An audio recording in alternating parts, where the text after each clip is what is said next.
resolution is that the United States federal government should require voters to present valid identifications in all federal elections. In this era of political chaos, the greatest threat to our democracy isn't just who wins, but it's whether the American people believe the results are secure.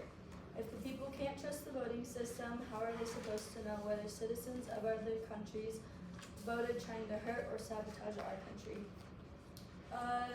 My opponent claims the United States federal government should not require voter ID because it makes it very difficult for millions of honest citizens to vote and unfairly hurts low-income families. It disenfranchises entire communities and takes away their constitutional right to vote in a presidential election. Today, I will demonstrate why a uniform voter ID standard is necessary. I will first discuss the harms of our current inconsistent state laws that create confusion as well as preventing voter cheating. My first advantage is voter fraud. The harm is that voter fraud is a big problem that is ruining our elections. People are cheating during elections. They believe the fraud would be so great it would sway the election. The solvency, a valid identification card will stop voter fraud. It saves us from people visiting abroad from voting. They're not living here, so they should not be able to contribute to the decisions of our country without experiencing it. Republicans are more likely to believe Republicans are more likely to believe voter ID laws prevent fraud, while Democrats are more likely to believe voter laws undermine participation. My second advantage is that over 50 states already require some form of voter ID laws. The harm is that 36 states require an ID. It's already been happening, so it's not like there will be a drastic change. If there are different laws in another state, there might be confusion. This creates weak links for fraud. The solvency, by requiring every state to have a valid ID, this eliminates confusion and makes it more secure. Most states already have the infrastructure being the ID requirements. I'm done. I think there's like probably 20 seconds. Oh, sorry, I couldn't see it. Okay, blah, blah, blah, blah, blah, blah. It's your turn. My bad. Yeah. No, it's okay. My password's 1, 2, 3, 4, 5, 6. Is it on low battery mode? I don't know, honestly. No, 4 minutes for. Okay, started. You ready? Yeah. Alright. Okay. In a democracy, voting is supposed to be equal, but in reality, for everyone does not have the same access to participate. For some Americans, something as simple as requiring a government-issued ID can become a major barrier. The United States should not require government-issued ID because these laws reduce a voter turnout and disproportionately harm marginalized communities. In this debate, I will talk about how voter ID laws suppress participation, and then I will explain how these unfairly impact certain groups more than others. To get into it, let's talk about protecting voter participation. Requiring a government-issued ID, again, like I said, creates barriers and prevents eligible citizens from voting. Many Americans lack access to these documents needed to obtain an ID, which include birth certificates, transportation, or time off work, which all discourage participation. A 2017 study by political scientists Zoltan Hodgkinol and Nazita Lavardi and Lindsay Nielsen found that strict voter ID laws significantly reduced turnout, especially among minority voters, demonstrating that these requirements directly decrease participation.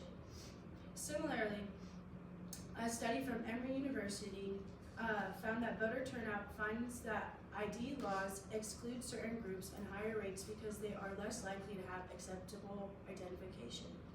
Additionally, to add on to that, another study shows that voter turnout modeling explains that many studies underestimate how much turnout is actually reduced, meaning that negative effects are even larger than they appear.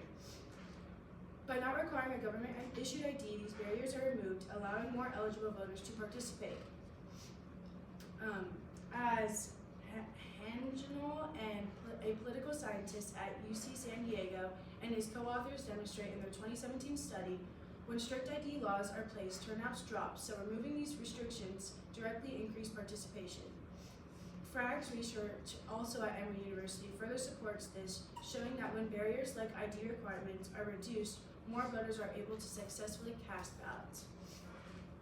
To talk about another issue, ensuring equal access and representation.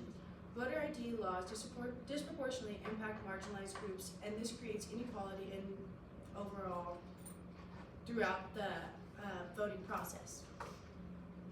Racial minorities, low-income individuals, elderly voters are less likely to have government-issued IDs and face greater challenges to obtain them. Also, again, to quote a study in 2017 at UC San Diego, they found that the strict voter ID laws disproportionately burden minority voters, making them significantly more likely to be negatively affected.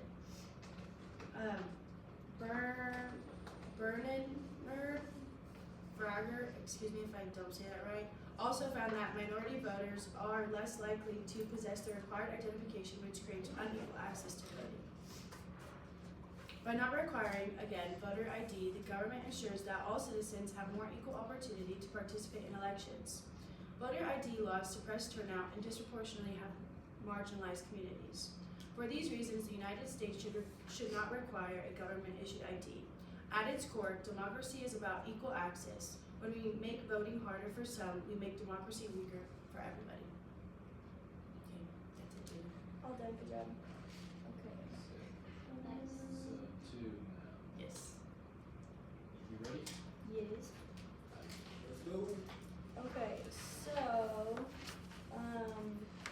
my first refutation is that voter fraud is extremely rare. Even if the laws are made, people will still break them. That's why jail exists. Not everyone follows the law. According to CAMRAC 2024, going back 30 years, covers 32 elections with over 100 million votes cast and only found 39 cases of voter fraud. For my second refutation, voting has never altered the outcome of a presidential election. The 2020 Georgia election, where 9 million votes were counted, only one fraud case was reported, and it did not involve voter ID fraud. My third refutation, there will be a ton of chaos and a downfall in a voting turnout. These voters are disproportionately low income, racial and ethnic minorities, the elder, and people with disabilities. In conclusion, the current patchwork of state IDs creates confusion, legal inconsistency, and a lack of public trust in national election results. There is no federal standard, so if one was implemented, the change would not be as drastic as most states already adhere to that law. In summary, because the vast majority of Americans already use identification in their adult lives and most states already require it at the polls, establishing a uniform nation standard is the most practical way to ensure every voter is both secure and verified. We cannot expect the American people to trust the outcome of an election if they cannot first trust the identity of the voter. Avi? 2 minutes. You ready? Okay, to talk more about what my opponent was talking about, overall, she said that voter ID would prevent fraud. So according to Robert S. Erickson and Lorraine C. Minty in their 2014 analysis, both established that political scientists explain that claims about voter fraud and its impact are often based off insufficient and methodologically, weak evidence, meaning the problem is frequently overstated.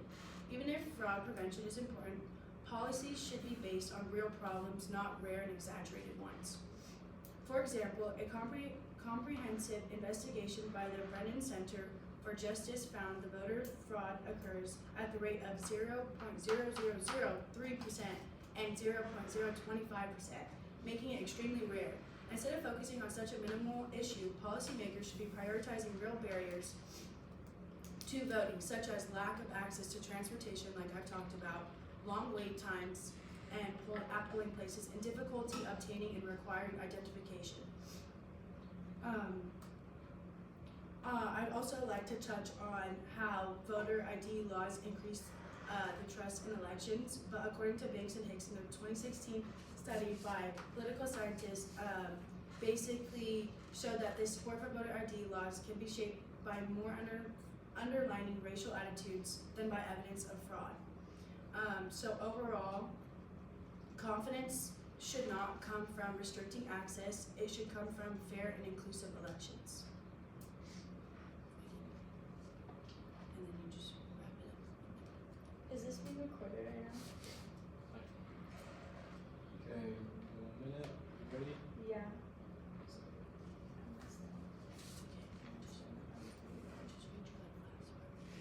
Okay, so, in summary, because the vast majority of Americans already use ID in their adult lives and most states already require at the polls, establishing a uniform nation standard is the most practical way to ensure every vote is both secure and verified.